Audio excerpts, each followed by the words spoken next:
Benvenuti sul mio canale Luana Dolci Riflessi. Allora, questo è il tutorial che avevo promesso, il collo. Un collo semplicissimo. Ho deciso di realizzare una piccola lavorazione sotto che riprende la maglia, però non troppo grande come la maglia laterale, perché poi dopo poteva anche dare un pochino più fastidio. Allora in questo modo è più delicato. Ne ho realizzati 3, ma voi potete anche realizzarli di più se vi piace, o anche farlo anche dalla parte alta, ma io sono freddolosa, allora ho preferito farlo a maglia, proseguire a maglia alta. Ho fatto una rifinitura con una maglia a rilievo, un solo giro, proprio perché riprende la maglia, la parte bassa, diciamo il finale della maglia. Per il, diciamo, inizio scaldacollo, qui in questo collo non ho rifinito a maglia bassa, ma se vi piace rifinito io vi consiglio di utilizzare l'uncinetto 5, perché poi un pochino a stringere. Invece a me piace, insomma, che resti un pochino più largo sotto, che c'è da un pochino di più, diciamo, tutti i punti di maglia alta. Come misure abbiamo un 23 centimetri per 28, voi potete variare sempre in base a come vi piace. Possiamo poi anche girare il nostro collo, perché come altezza resta arricciato, che se abbiamo un pochino più freddo e lo vogliamo tirare su, oppure se lo vogliamo basso lo possiamo girare, perché tanto qui c'è la maglia a rilievo che ci sta veramente molto bene. E questa è la mia idea di collo, diciamo un collo rimovibile per la nostra maglia delle feste. Allora andiamo a vedere subito l'occorrente e poi il tutorial.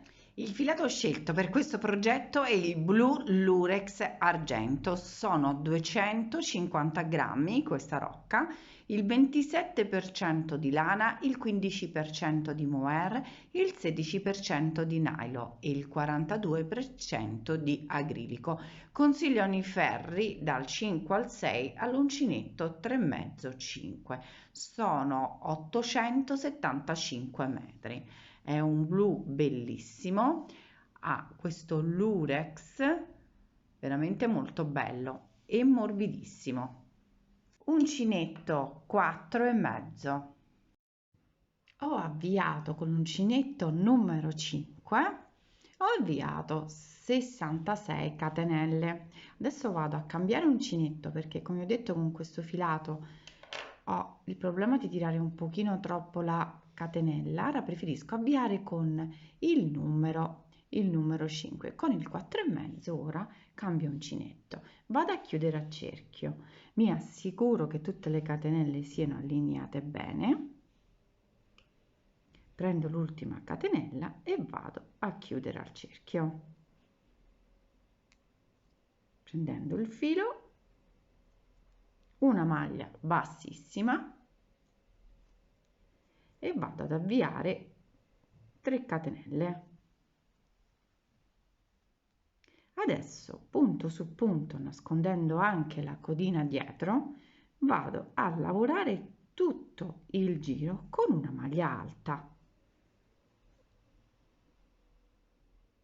senza tirare troppo il filo.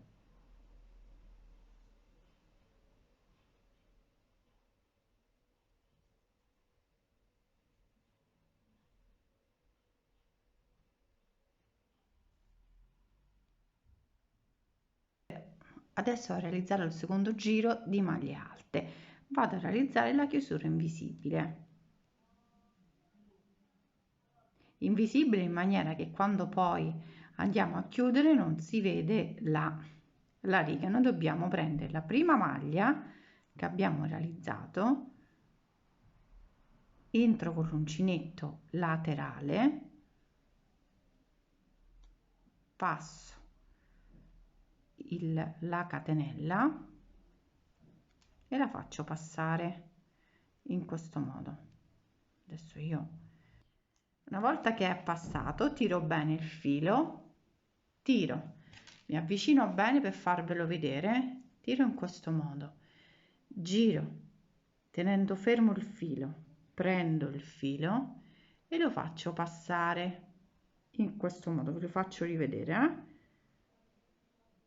allora blocco il filo, lo vado a tirare, ecco, leggermente su. Quanto è alta una maglia alta? Ecco, la stessa misura all'incirca. Lo blocco con l'indice, lo faccio girare per poi prendere il filo, giro di nuovo senza riprenderlo, giro in questo modo qui e posso lasciare che è bloccato. Abbiamo due asoline, passo proprio sotto al punto, vedete, questa abbiamo la maglia che dobbiamo lavorare, no, vedete, questa è la maglia che dobbiamo lavorare e questa è quella che dobbiamo, vedete, eccola qui, sta sotto. Prendo il filo, entro dentro e vado a lavorare la mia maglia alta, passo 2 asoline e poi vado a chiudere. Posso mettere un marcapunti. Allora adesso io ho messo dei marcapunti perché ho diviso in 3 parti uguali. Abbiamo sulle 66 maglie, ho messo ogni 22, 22 e 22.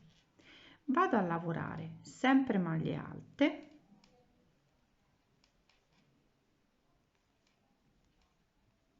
fino ad arrivare al marcapunti, però ci dobbiamo fermare un pochino prima. Io ho messo i marcatori spostati proprio per non far capitare il marcatore proprio sulla linea di congiunzione del giro, per cui ho contato leggermente spostato, vedete, ho messo il primo marcatore e poi ho cominciato a contare i 22 maglie e ho messo il marcatore. Allora quando noi arriviamo qui, questa è la maglia che non dobbiamo lavorare, per cui vado a lavorare la maglia, salto il marcatore, lo vado a togliere che poi non ci serve più, 2 catenelle e salto una sola maglia e vado a quella successiva. Però sono 2 catenelle di separazione anche se ne abbiamo saltata una. Proseguo per tutto il giro lavorando sempre la maglia alta e ripeto la stessa cosa anche sul marcatore, questo giallo e questo arancio. Adesso che ho concluso il giro, il vostro punto di riferimento devono essere, il vostro punto di riferimento sono proprio gli archetti, che ne abbiamo 3. Quando arriviamo non dobbiamo lavorare 2 maglie, quando arriviamo abbiamo qui l'archetto, 2 maglie non le lavoriamo. Adesso 3 catenelle, entro al centro dell'archetto, maglia bassa, 3 catenelle, entro nella terza, 1 2 non le dobbiamo lavorare, entro nella terza.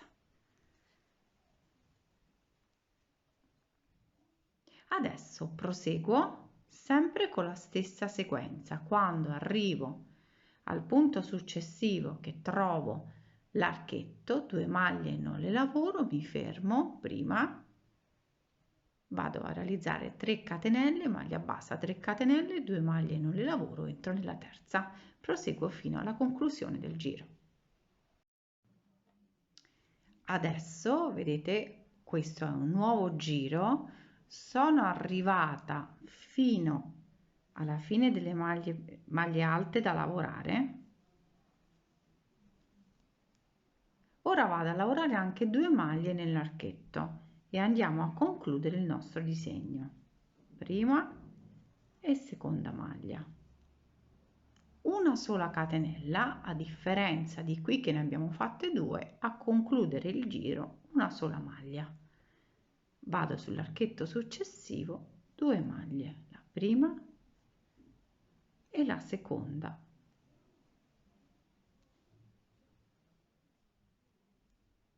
Ora vado a lavorare normalmente punto su punto le maglie alte, vedete?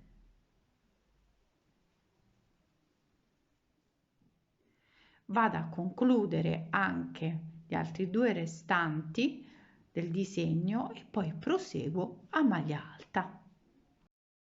Allora, io mi sono alzata dico subito i centimetri, di 23 centimetri. poi mi fermo e comincio a fare una lavorazione.